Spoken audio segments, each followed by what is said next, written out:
Moses दिसला मला. हा कॅन्टीन तू गड्डी तू कर. सिद्धेश कुठे बसलेला आहे? लेबर लॉचं जे लेबर लॉचं बेसिकली असं झालेलं आहे की पूर्वी अनेक लेबर लॉ होते, मोर दॅन 30 लेबर लॉ होते. ते सगळ्यांना आता कंबाईन करून म्हणजे 3 केली बस. बाकी त्याच्यामध्ये मेजर चेंजेस असा एक आहे की पहिले 100 वर्कर्स ज्या याच्यामध्ये असतील, ऑर्गनायझेशन मध्ये असतील, त्यांना सगळे ते लेबर लॉ फॉलो करायला लागायचे. आता ते 100 वरून लिमिट 300 पर्यंत नेलं. आणि अजून मेजर चेंजेस बघायला लागतील मला. हे म्हणजे जे माझ्या लक्षात आलं ते म्हणजे ड्रास्टिक जो एक बदल आहे, एक तो की 100 फॅक्टरी ऍक्ट कॅन्सल केलं ते वगैरे. पण फॅक्टरी ऍक्ट नव्हतं की ज्या मालकाकडे 100 लोक असतील कामाला, त्याला माणसं कमी करताना सरकारची परवानगी घ्यावी लागेल. ती जागा आता 300 लोकांची केली. त्यामुळे तिथे मालक मनमानी करू शकतो. दुसरं बदल असा आहे की तुम्ही त्याला परमनंट नाही केलं तरी चालेल. म्हणजे जी एक काही वर्ष अगोदरपासून कॉन्ट्रॅक्ट पद्धत आलेली आहे तिला प्रोत्साहन दिलेलं आहे. आता या कॉन्ट्रॅक्ट पद्धतीमुळे माणूस परमनंट होऊ शकणार नाही. 2 वर्षाची 3 वर्षाची झाली तेवढी ग्रॅच्युइटी आणि पगार जमलेला तुझा. पण पूर्वीच्या लॉ मध्ये बाबा 6 महिने नोकरी झाली किंवा 3 महिने झाली किंवा प्रोबेशन संपल्यानंतर तू परमनंट एम्प्लॉई झाला, तर परमनंट एम्प्लॉई ही डेफिनेशन जवळजवळ गुप्त झाली, नाहीशी झाली असं होईल. अर्थात इथे दोघांचा रोल आहे. माणूस चांगलं काम करत राहील कारण त्याला कायमचं राहायचं आहे, म्हणून तो करत राहील. आणि मग त्या हालाही वाटेल की कॉन्ट्रॅक्ट मी याला सोडणार नाही. पण तिथे मालकाचं ऍडव्हान्टेज असं आहे की त्याला परमनंट तो काम दर 3 वर्षाने 2 वर्षाने किंवा 6 महिन्याने कॉन्ट्रॅक्ट वर त्याला चालू करेल, कोणाचं तरी त्याच्याकडनं काम डिस्टर्बन्स करून आहे. घेईल. पण त्याला परमनंट नोकरीची जी काही बेनिफिट मिळत असतील त्याच्यापासून तो वंचित आहे. हॅलो, कोणाचं तरी कामगारांचं डिस्टर्बन्स नुकसान आहे ना अतुल. कामगारांचं नुकसान आहे की नाही?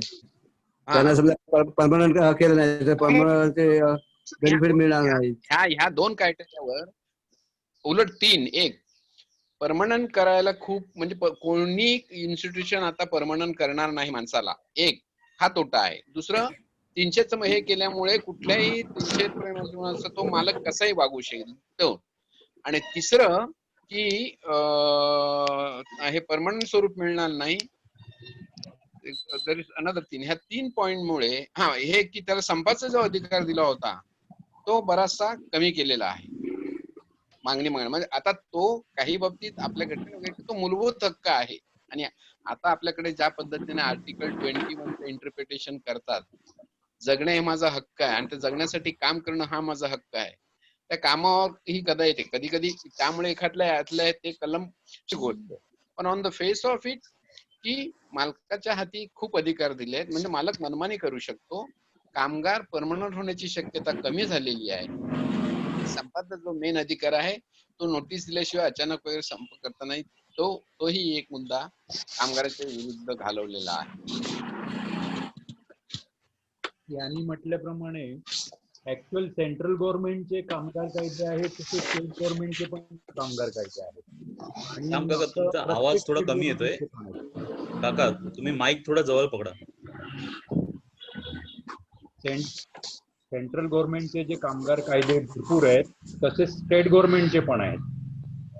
आणि ह्या सगळ्या त्या जंजाळातनं एखाद्याला बिझनेस स्टार्ट करणं आणि तो चालू ठेवणं हे मुश्किल होतं. म्हणजे लिटरली आता हे बिझनेस करतात. आता जे आपल्याकडे उद्योगधंदे आहेत ते सर्व उद्योगधंदे हे उपलब्ध किंवा अस्तित्वात असलेले कामगार कायदे पाळून चालवले जातात. जर तुम्ही भ्रमात असेल तर ते एकदम चुकीचं आहे. एकदम चुकीचं आहे. पण काय बसेस चालवायचे आणि प्रवासाचे माझ्या याच्या पण अनेक हे BR ऍक्ट होता, इंडस्ट्रियल डिस्प्यूट ऍक्ट होता, फॅक्टरी ऍक्ट होता, मिनिमम वेजेस ऍक्ट आहे, पेमेंट वेजेस ऍक्ट आहे, त्याच्यानंतर ग्रॅज्युएटी ऍक्ट आहे, त्याच्यानंतर खूप होते. हे सगळे कायदे बघायला लागायचे. आणि गंमत अशी आहे की अशा कायद्यांचे प्रोव्हिजन्स कॉन्ट्रॅडिक्टरी एकमेकाला. तो जो आहे तो इंटरप्रिट करताना वेळा होईल असेच सगळे प्रकार आहेत ते. तर त्याचं जर सुलभीकरण होत असेल तर नक्की चांगलं आहे. दुसरी गोष्ट, आतापर्यंतच्या बऱ्याच अर्थतज्ञांनी भारतामध्ये बाहेरच्या इंडस्ट्रीज येण्यातला मोठा अडथळा हे फॅक्टर मार्केट्स म्हटलेलं आहे. फॅक्टर मार्केट्स म्हणजे ह्याच्यातला लेबर आणि लँड हे मेन आहे. आपल्याकडे लँड एक्विजिशनला पण खूप त्रास होतो. तसं लेबर ठेवणं, त्या अंकलनी ते एक उदाहरण दिलंय की 100च्या वर ते ठेवणं म्हणजे त्याला मुश्किल का? कारण 100च्या वर ठेवलं तर त्याला जर काही एखादा उद्योग बंद करायचा आहे, तोट्यात चालतो म्हणून, तर त्याला गव्हर्नमेंटची परवानगी घ्यावी लागते. मग हे टाळण्यासाठी तो काय करतो, 99 वर आणून ठेवणार. तर म्हणजे मग पुन्हा एम्प्लॉयमेंट, तुम्ही जे एम्प्लॉयमेंट जनरेशनसाठी इंडस्ट्री आणायचं म्हणतात त्याला खूप असतो. मग आता हे 300 केलंय, त्याच्यामुळे ही भीती जी आहे इंडस्ट्रियलिस्टची की बाबा मी 100च्या वर नाही करू शकत, 300 लोक सामावून घेईल एवढा उद्योग तो चालू करू शकतो. तर हे काही त्याच्यातले फायदे पण आहेत. आणि सुलभीकरण होत असेल तर नक्की हवं आहे. कारण शेवटी काय, तुम्ही जेव्हा एखादा उद्देश ठेवता की माझ्याकडे इंडस्ट्री आली पाहिजे, इंडस्ट्री कशाला, ते एम्प्लॉयमेंट जनरेशनसाठी. एम्प्लॉयमेंट जनरेशनसाठी इंडस्ट्री यायचं म्हणतात, तर इंडस्ट्रीला सुलभ काही कायदे करणं गव्हर्नमेंटचंही होत. जर गव्हर्नमेंटने हालचालच केली नाही, काही असे काही कायदे केलेच नाही, तर जे आहेत चित्र ते बदलण्याचे चान्सेस कमी आहेत. मग निदान ह्या कामगार कायद्यांच्या ह्याच्यातनं जर सुलभीकरणातनं जर इंडस्ट्रीला काही मिळाले, काही उद्योगधंदे आले, तर ते आपल्याला रोजगार निर्मितीच्या दृष्टीने. तर तोच मुद्दा आहे. जे सगळे कायदे पास झालेले आहेत ना, त्या सगळ्यांचा विचार एम्प्लॉयरच्या दृष्टीने केला गेलेला आहे, कामगारांच्या दृष्टीने नाही.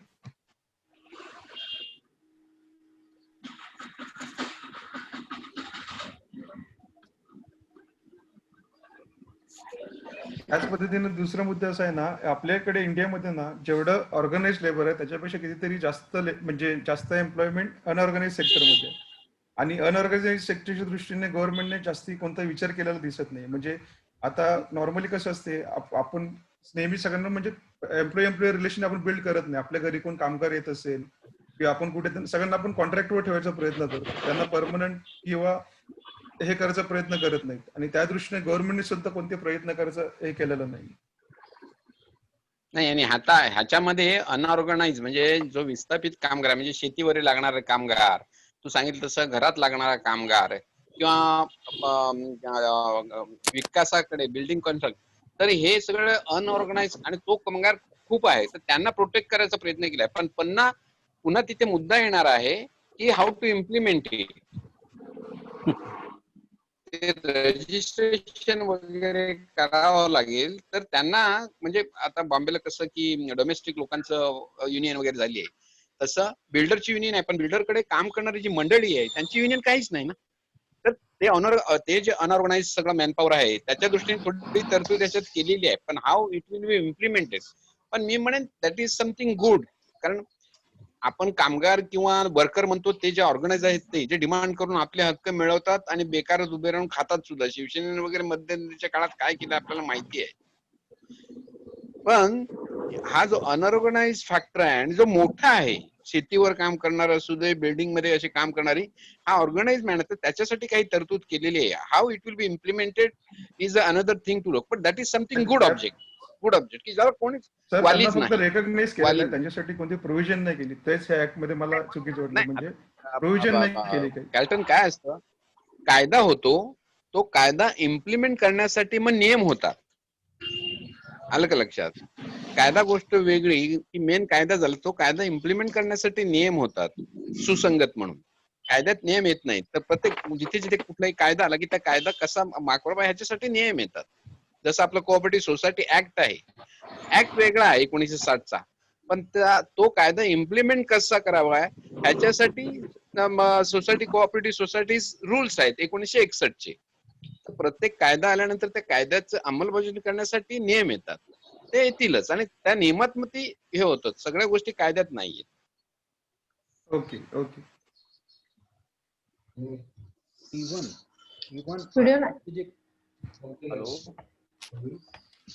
हॅलो. हा बोला. इव्हन आताचे जे कायदे आहेत, एवढे कायदे असताना देखील आपण काही म्हणजे कामगार देशोधडीला लागल्याच्या किती घटना आल्या. दत्ता सामंतनी संप केला. त्याच्यानंतर असे कित्येक युनियन आहेत. इव्हन महिंद्रा अँड महिंद्रा सामान्य संप करून कामगारच नाही देशोधडीला लागले, कुटुंब देशोधडीला लागले. हो हो हो. आता याला महिंद्रा वगैरे धुमे म्हणून जे होते युनियन, त्यांची युनियन होती महिंद्राच्या लोकांचं असं म्हणणं ते असेपर्यंत, कारण तो स्वतः इंजिनियर होता आणि ते अभ्यासू होते, ते त्यामुळे समोरच्या कम्युनिस्ट ज्या पद्धतीने कम्युनिस्ट लोक अतिशय शिस्तबद्ध युनियन चालवतात. Exactly. आपल्याकडच्या युनियनचा सत्यानाश केला शिवसेना आणि दत्ता सामंत. नाही, असे सगळ्या क्षेत्रात झाले. कम्युनिस्ट असे सगळ्या क्षेत्रात झाले. नाही, हा पण धंदा झाला. अदरवाईज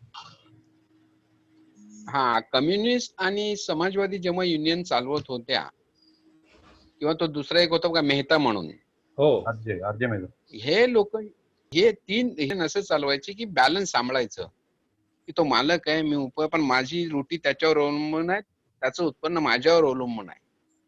पण दत्ता सामंत आणि शिवसेना म्हणजे वेगळंच काहीतरी करायला लावलं. आणि वास्तविक दत्ता सामंतचा मूळ सुरुवातीला युनियन चालू करण्याचा उद्देश खूप उदात्त होता. दत्ता सामंत एक वैद्यकीय व्यवसाय करणारे डॉक्टर होते आणि त्यांना गिरणी कामगारांची जी काही दुःख आहे ती जवळून बघितल्याने त्यांनी ते सुरुवात केली.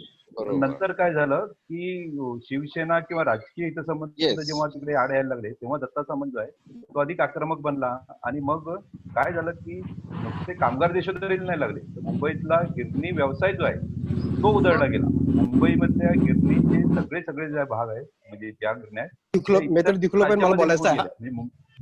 हॅलो म्हणजे इतर राज्यामध्ये निघून गेल्या आणि मुंबईची एकूणच अर्थव्यवस्थेला तो खूप धक्का पोचणार त्यावेळी गोष्ट होती. एकतर खूप एम्प्लॉयमेंट गेला, त्याचबरोबर खूप गिरणीची जो मोठा व्यवसाय होता मुंबईमध्ये कापड व्यवसाय, तोही देशोधडीला लागला, अशी परिस्थिती झाली. आहे बरेच उद्योग म्हणजे ट्रेड युनियन हा बिझनेस झाला.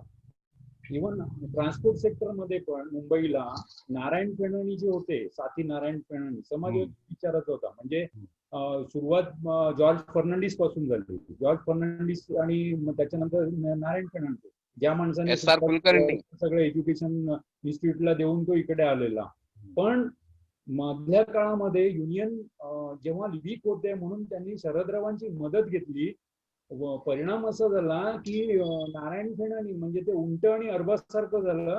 नारायण फेणणी लिटरली बाहेर फेकले गेले आणि शरदरावांनी ते पूर्ण युनियन आणि त्यांचं सगळं आणि काय झालं की शेवटी त्यांनी पण ते म्हणजे तो बिझनेस टाईप झाला सर, पुन्हा सगळं बिझनेस टाईप युनियन चालू झालं.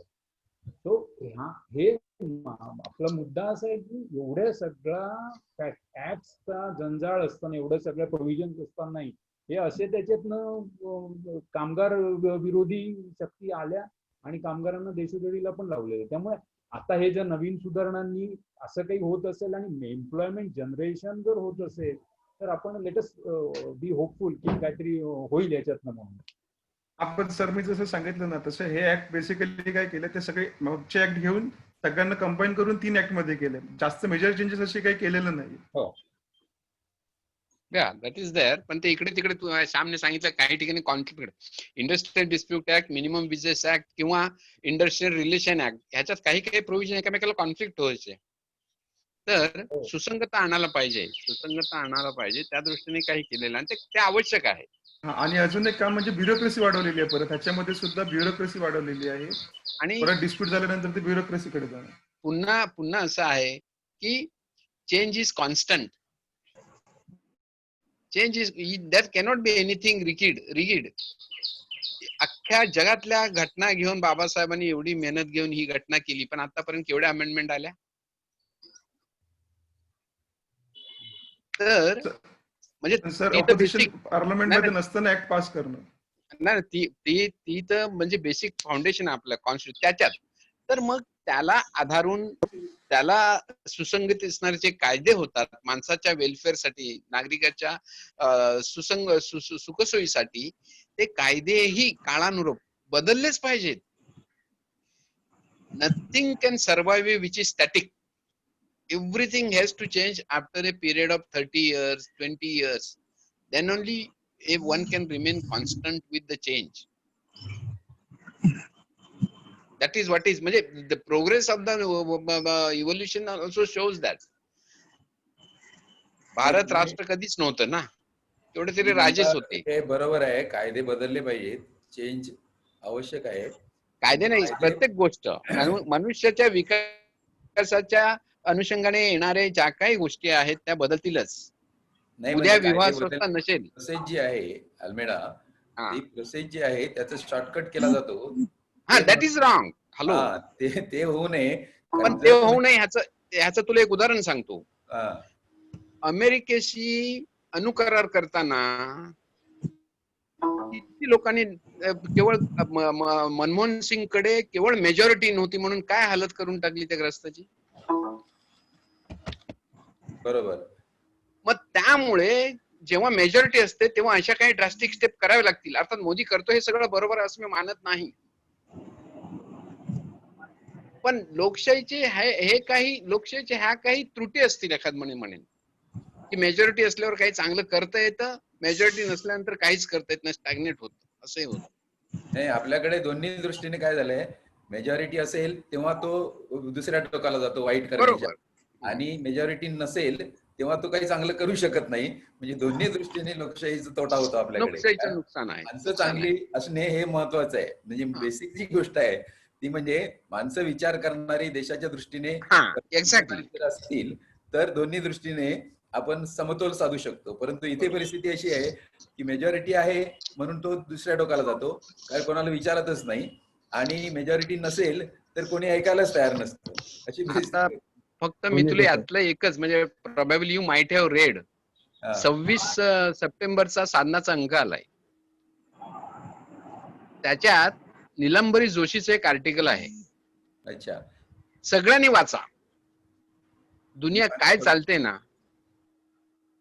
मी आजपर्यंत खूप वाचलो होतं, पण तिने जे लिहिलंय आणि वस्तुस्थिती, एक डॉक्युमेंटरी आली आहे त्या डॉक्युमेंटरीवरती की अमेरिकन लोक सुद्धा हिटलरला ज्यूंना मारायला मदत करत होती.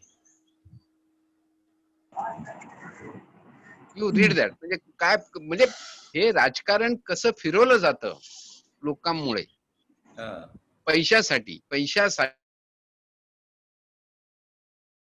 केवळ. कालच्या काल त्या मॅडमला फोन करून सांगितलं की आय ओपनर आहे, आणि म्हणजे आणि कळायला लागला आता, म्हणजे तो कोण आपला बुफे म्हणा, हे पैसे द्यायला लागले, पण पैसे कमावण्यासाठी तुम्ही असे वागलात का?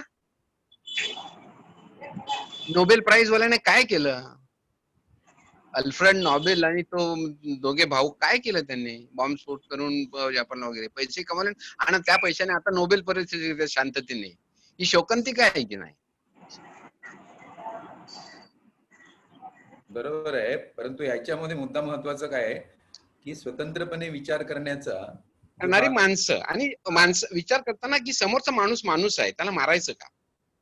नाही, आता पैशासाठी. हिटलरला जी मदत केली गेली ती एका वेगळ्या दृष्टिकोनातून वातावरण तयार केलं गेलं. म्हणजे आज मोदी जसं एक वातावरण तयार करतायत की विशिष्ट धर्माचे लोक वाईट आहेत किंवा विशिष्ट लोक विरोध करणारे, सरकार विरुद्ध बोलणारे देशद्रोही आहेत, अशा प्रकारचं जे वातावरण तयार केलं जातं आणि त्याला एक झुंड जी आहे ती त्या बाजूने सपोर्ट करते, तसं वातावरण हिटलरने सुद्धा तयार केलं. आणि त्यामुळे अमेरिकाच नव्हे तर पोप सारखे धार्मिक नेते एक्झॅक्टली पोपने सुद्धा,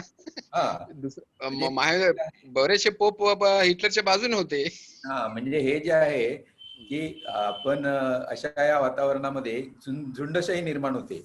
आता मॉब ब्लिचिंग वगैरे होतं त्यावेळेला काय होतं, एखाद्या माणसाला त्याच्या घरामध्ये काही गाईचं मटण आहे किंवा हे आहे आणि याच्यावरून मारलं जातं, किंवा एखादा गुन्हेगार नाही, आता त्या साधूनं मारलं तिथे पालघरला तिकडे, ते म्हणे मुलं पळवायला आले होते असा समज करून लोकांनी मारायला सुरुवात केली. मग अशा वेळेला हा जो संपूर्ण मॉब असतो तो विचारच करत नाही. मॉबची जी मेंटल आयक्यू लेवल असते ती एकदम मिनिमम असते. मग त्यावेळेला स्वतंत्र विचार करणार कोणीतरी एखादा माणूस निघायला पाहिजे, त्याने सांगायला पाहिजे की थांबा, हे सगळं तुम्ही करता त्याला काय अप्रूफ आहे का, काय त्याचा विचार केलाय का तुम्ही? म्हणजे हे स्वतंत्र विचार करणाऱ्या माणसाला जेव्हा दाबलं जातं, म्हणजे कुठेतरी पत्रकार एखादा बोलतो, आता तुम्ही ते त्या दिवशी सांगितलं ना, रवीश कुमारने मुलाखत घेतली हा. याची, कोणते नाही पत्रकार? हो नाही, पण म्हणजे शेवटी कसं आहे की सत्तेसाठी किंवा पैशाच्या हव्यासासाठी मी एक नाही अनेक माणसं मारू शकतो, ही जी वृत्ती माणसाची आहे की नको मी किती किती ही ती बदलाल की नाही, मी माणूस मारणार नाही कधीच, किंवा माणूस मारायला मी मदत करणार नाही, असं माणसाने ठरवलं तर सगळे युद्ध थांबतील. नाही, पण हे ठरवणं ही जी गोष्ट आहे, ही माणसाला मारणार नाही. नाही, ही गोष्ट सार्वत्रिक होणं कठीण आहे ना आपल्या देशातल्या. नाही, पण ती त्यामध्ये आपण साधारणपणे तुम्ही म्हणजे एक आदर्शवत करा, कल्पना की होते. 130 कोटी लोक आहेत. आदर्शवत एकदम- नाही, पण ती व्हायला लागेल की आता लोकांना जाणीव झालेली आहे. हे बघ, आता अमेरिका, ऑस्ट्रेलिया की इंडिया असं लोकांच्या दृष्टीने काय, तिकडे मी पण आहे, इकडे मी पण आहे. प्रत्यक्षात काय आता- करतोय तुम्हाला? Sorry. रशियामध्ये पुतीन काय करतोय, चीनमध्ये त्यांचा अध्यक्ष काय करतोय, हा. आता हेच चालू आहे सर्वत्र. एकदा more power absolute GNP. Power, म्हणजे they are proceeding in that direction only. Centralise power. हा, आणि मग त्याच्यासाठी जो आडवा येईल त्याला संपवायचं. तो एक विरोधी पक्षाचा नेता विषप्रयोगाने कसा हे झालाय तो आता रशियातला, हो, तर विषप्रयोग झाला तो. चहा पाजला त्याला. हा, आणतून काय नाही, तुम्ही जे म्हणता की स्वतंत्र विचार करणं किंवा विवेकाने वागणं, ही गोष्ट सार्वत्रिक व्हायची वाट पाहण्याऐवजी साधारणपणे 10% लोक जरी अशा प्रकारचे तयार झाले, त्यांना आणखीन 10% लोकांनी सपोर्ट केला तरी मोठ्या प्रमाणात चेंज होऊ शकतो. म्हणजे 100% लोक बरोबर, विवेकी होतील अशी अपेक्षा करू शकत नाही आपण. जसं अपेक्षाच नाही. बर्ट्रांड रसेलने सांगितलं होतं की जगाचं जर एक राज्य करायचं असेल सगळ्या जगामध्ये, तर सगळे देश त्याला सहमत होतील असं नाही होणार. काही देश जर एकत्र आले मोठे मोठे बरोबर. आणि त्यांनी ठरवलं की आपण एकत्र सगळं करायचं, जसं युरोपियन युनियनने केलं तसं बरोबर, युरोपियन युनियन झाली की नाही, हो. तर मग त्याचे फायदे लक्षात घेऊन बरेचसे लोक त्याला हळूहळू सामील होतील. असं सामील होतील. युरोपियन युनियन आहे किंवा 50 राष्ट्र स्वतंत्र असतील अशी ताकद असलेलं अमेरिका आहे. प्रत्येक राज्य मोठं आहे तसं. आपल्या ते आहेत देशात अशा प्रकारे विचार करणारे किंवा स्वतंत्र विवेकाने वागणारे जे लोक आहेत त्यांना सपोर्ट मिळाला पाहिजे, त्यांची संख्या थोडी का होईना वाढायला पाहिजे, तरच इतर लोकांवर बरेचसे लोक जे असतात ते कसं या दिशा देणाऱ्या लोकांच्या मागे जातात. म्हणजे ही दिशा कोणती आहे ते त्यांना माहिती नसतं आणि जे त्यांना स्वप्न दाखवतात किंवा हे चेंज होणार आहे, हे काहीतरी चांगलं येणार आहे असं दाखवलं की त्याच्या मागे जातात. म्हणजे जसं ओबामाने सांगितलं की आता चेंज होणार आहे, बरोबर, पण त्याचा अनुभव दिवस येणार आहे आणि ट्रम्पने घेतला त्याचा फायदा. मग हे जे आहे हे तसा मग इथे मोदीने घेतला, पण लोकांना कळेल की this is not going to so. जीपिंगला सुद्धा कळेल, जीपिंग सुद्धा कितीही सांगू, कारण शेवटी तुम्ही तुमच्या राष्ट्रात राहून जगात राहू शकत नाही, तुम्हाला व्यवहार करावाच लागणार. मग व्यवहार करायला लागलेला आहे तो माणसाची करावा लागेल, तर त्या देशातला माणूस मारून तुम्ही कसा व्यवहार करणार त्याच्याशी. आता यावर्षी जे अमेरिकेचं इलेक्शन होऊ घातलेलं आहे ते बऱ्याच आता अर्थाने आपल्या महत्वाचं सगळ्यांचा आहे. तोच आहे की बायडन येऊ दे, अगदी दुनिया बदलेल. हो. म्हणजे बरेच लोक सांगतायत की जर सत्ता बदल जर झाला तर ते खूपच चांगलं असेल. प्रचंड बदल होईल, प्रचंड बदल होईल आणि ऍटलिस्ट कोविडच्या निमित्ताने तरी खूपच मदत होईल. म्हणजे अमेरिका ज्या अर्थाने सामर्थ्यशाली आहे आणि ज्या अर्थी फंड वगैरे आहे, तर त्याचं योग्य थोडंसं वितरण किंवा जे गरीब राष्ट्र आहेत त्यांनाही बऱ्याच अर्थी मदत होऊ शकेल बऱ्याच अंशी. भारताला कधी मदत नाही, मला जरा जायचं आहे, मी निघतो. ह्या ऍक्च्युअली ज्या आहेत ह्या लाटा आहेत आणि लिबरल वागण्याचं किंवा विवेकी वागण्याचा जो प्रवाह आहे तो बदलून आता हळूहळू एकाच म्हणजे स्वार्थी राजकारणाकडे वळण्याचा टप्पा सुरू झालेला आहे. परंतु तो जास्त टिकेल असं नाही. आपण त्या काळामध्ये जगतो म्हणून आपल्याला तो जास्त मोठा वाटतो, परंतु कदाचित पुढच्या या 20-25 वर्षाच्या पलीकडे पुन्हा दुसरा लिबरल टप्पा सुरू होईल अशी पण शक्यता जास्त आहे. बरोबर, बरोबर, बरोबर. नाही, आणि आपण का होप चढायचे? इव्हन आताच्या क्षणाला पण 16 विवेकी विचार मांडणारे लोक आता एकत्र बसून बोलतायत ना. बरोबर. हो, त्यामुळे आशा आहे.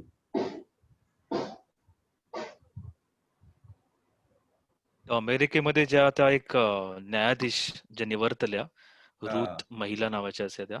बरोबर. अमेरिकेमध्ये म्हणे अशी पद्धत आहे की राष्ट्राध्यक्ष ज्या न्यायाधीशाची नेमणूक करतात, तर ती नेमणूक म्हणे सबंध आयुष्यभर राहते, म्हणजे तो न्यायाधीश जिवंत असेपर्यंत. आणि बिल क्लिंटनने म्हणे रूथ ज्या त्या निवर्तल्या त्यांची नेमणूक त्यांनी तेव्हा केली होती त्यांच्या कारकिर्दीमध्ये. आणि त्या बिल क्लिंटन हे स्वतः लिबरल अशा मताच्या असल्याने त्यांनी त्या मताशी मिळत्या जुळत्या अशा त्यांची नेमणूक केली होती. आणि त्यामुळे त्याचा बराच असा परिणाम अमेरिकेच्या राजकारणावरती आणि समाज जीवनावरती झाला. म्हणजे उच्चस्थानी, सर्वोच्च न्यायालयाच्या उच्चस्थानी लिबरल माइंडसेट असलेली व्यक्ती असणं. तर आता त्या निवर्तल्यानं आणि दुर्दैवाने ट्रम्प हे राष्ट्राध्यक्ष असल्यानं त्यांनी म्हणे एका ट्रॅडिशनल म्हणजे अशा कन्झर्वेटिव्ह माइंडसेट असलेल्या एका महिलेची त्यांनी नियुक्ती रेकमेंड केलेली आहे. तर ती नियुक्ती होते की नाही हे पाहणं म्हणजे थोडंसं महत्वाचं आहे, कारण तोही एक म्हणजे कधी कधी एखादे निर्णय किती वर्षभर त्याचा परिणाम राहतो, त्याचं हे एक उदाहरण नाही, त्या बाबतीत आपण अमेरिकेपुरता जर तरी. विचार केला ना डॅनियल, तर बऱ्याच वेळेला केवळ न्यायाधीशच नाही तर वेगवेगळ्या क्षेत्रातले अधिकारी, सैन्याचे प्रमुख म्हणा किंवा दुसऱ्या फील्ड मधले जे ISS ऑफिसर वगैरे नेमले जातात, त्यांची नियुक्ती करताना ते सरकार आपापल्या मताशी जे सहमत असतील किंवा आपल्याला सपोर्ट करणारे असतील अशा लोकांनाच नेमतात. आणि ते काही लगेच रिटायर होत नाही. म्हणजे सरकार बदललं तरी ते लोक तिथेच राहतात आणि ते पुढच्या सरकारवर नक्कीच परिणाम करतात. म्हणजे आता भाजपचं सरकार आहे किंवा विशेष करून मोदीचं सरकार आहे, मोदीने आपल्याला फेवरेबल असतील असेच लोक वेगवेगळ्या ठिकाणी नेमलेले आहेत. इव्हन न्यायालयामध्ये किंवा मिलिटरीमध्ये सुद्धा त्याचा काही प्रमाणात प्रभाव दिसतो. आणि त्याचा परिणाम हा मोदीचं सरकार गेलं तरी पण राहणार. नवीन सरकार येईल आणि ते बदल करील आणि त्यानंतर मग त्यांचा प्रभाव पुढच्या याच्यापर्यंत राहील, सरकारपर्यंत. म्हणजे हे लोकशाहीच्या दृष्टीने याच्यात एक चांगलं असं आहे की आपल्या धोरणामध्ये एक जो स्टॅबिलिटी पाहिजे ती त्यामुळे मिळते. म्हणजे आपले जे अधिकारी लोक असतात ते सरकार बरोबर पटकन जात नाहीत. म्हणजे जिथे हुकुमशाही असते तिथे कसं सगळ्याच्या सगळं सरकार आणि अधिकारी आणि सगळंच बदलतं. तसं लोकशाहीमध्ये होत नाही. त्यामुळे लोकशाहीला एक प्रकारची स्टॅबिलिटी येते. म्हणजे राज्यकर्ते जरी बदलले तरी पण सर्व यंत्रणा बदलत नाही एका वेळेला. तर लोकशाहीचा फायदा आहे.